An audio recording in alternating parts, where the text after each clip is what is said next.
ولی بینرانی دیدارن جامعه هولن سروکی حکومت هرما کردستانی کوچان حرکت ناندا گوتی ADF پرسه چهار سر دبه بگمان چهار سر بوده دبه و مهدا فرمان برو مچخورین هرم دو مچاور بگیرن دکتر محمد زراری اوری ببری گشتی لدیوان دارایی چافدری و دارایی بگمان هرما کردستانی لهولی رجلمه دکتر دماتا باش به ایکش آلین کاریگر دنوا گوتو بیجن هولی بغداد بو چهار سر که ناپرسا بو جموجه بگمان دیوانا چافدریا دارایی هرما کردستانی بوده كواتا في چارچوبی دا گلو دیگل عراق فعلا گشتن حرکت که کنکریتی جبو کوچاند پاره باره ما کردستانی بیتشاندن هجمارا راستاقینه مچخورین هرما کردستانی چاوایه بغداد برسف چاوا با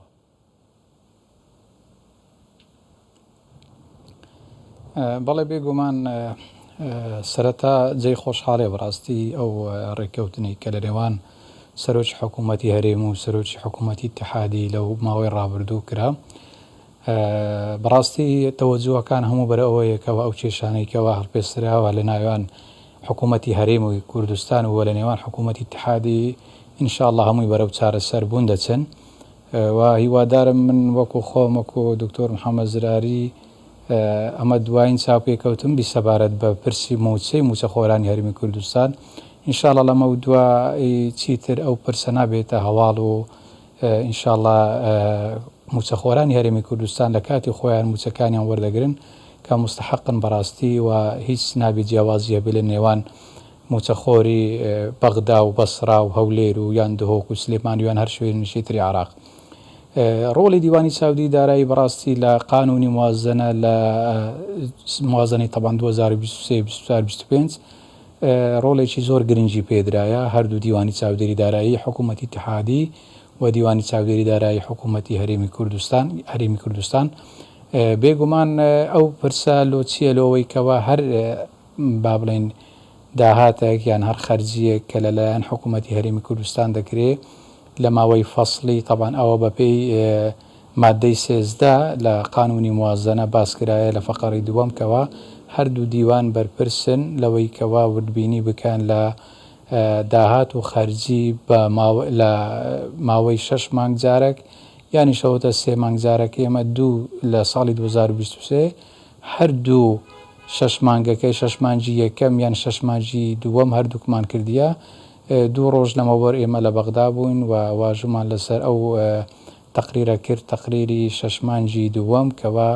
داهات و خەرجی حکوومەتی هەرێمی کوردستان کە لەو ماوەیە چەند بووە طبعاً وەکو باسم کە ڕۆڵی دیوانی چاودێری دارایی لەو ئەخیرەش بۆ خەرجکردنی موچەی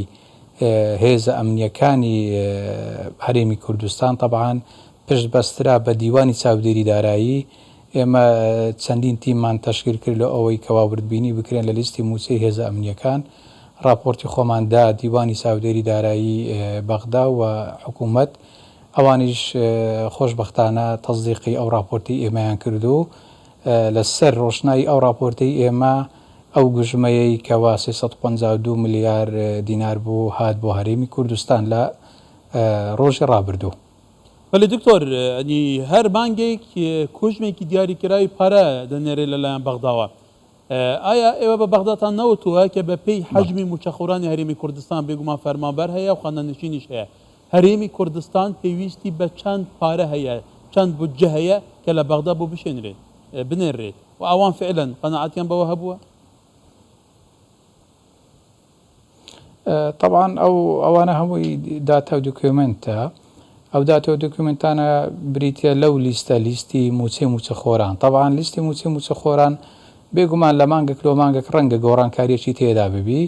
ئێستا لە مانجی ڕابردوو 949 ملیار بوو طبعاً ئەو 949 ملیارە بە لێبڕینی خانەنشین و ئەوانشی تێدایە بەڕاستی ئەوانشی تێدایە ئەوە حکوومەتی عراقی ڕاستە و خۆ دەیبڕیتن ئەوە هەر لەوێ بێگومان دەگۆڕێ لێ با بڵێن گوژمەکە ڕەنگە ملیارێک 2 ملیار 3 ملیار مانگانە کەم زیاتر ببیتن بەپێی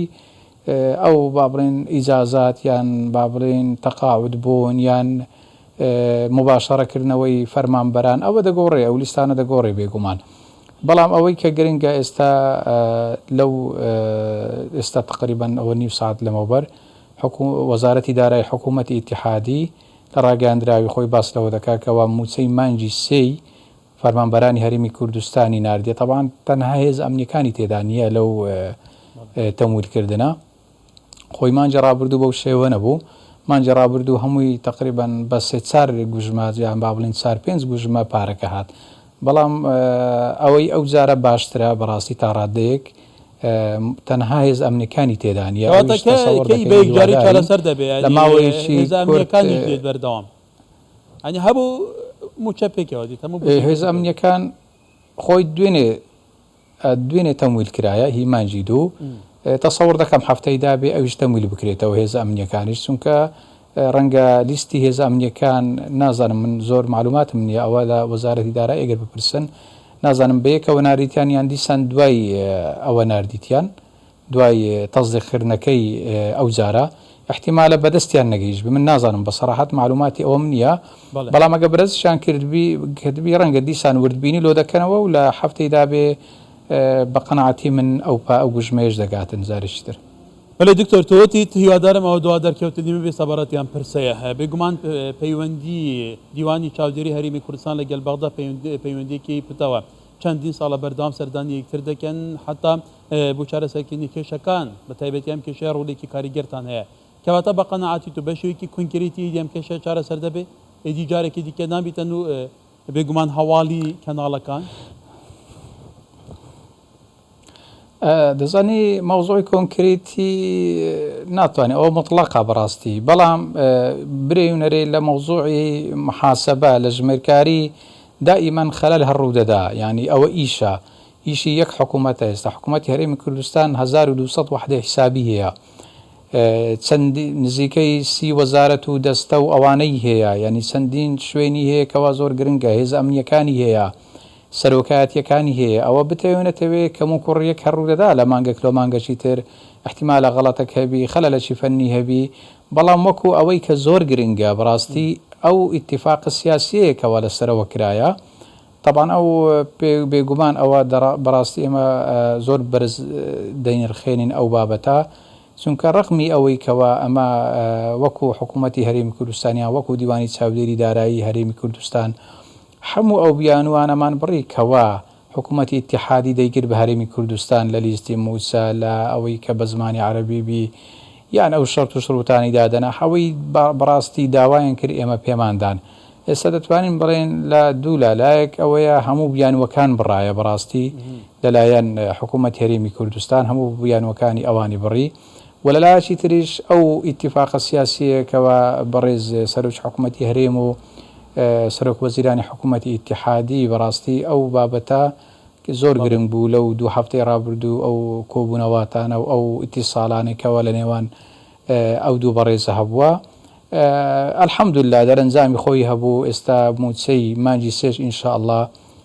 تەسەوڕ دەکەم لە پێش جەژن هەمووی خەرج بکرێ ئەگەر هێز ئەمنیەکان بگەوێتە دوای جەژن ئەجینا تەسەوڕ دەکەم ئەوانیش هەمووی بێت و خەرج بکرێ ئینشاءالله وەڵێ دکتۆر محەممەد زراری ڕێبەرێک گشتی لە دیوانە چاودێریە داڕایی هەرێما کوردستانی لە هەولێرێ سوپاس دکتۆر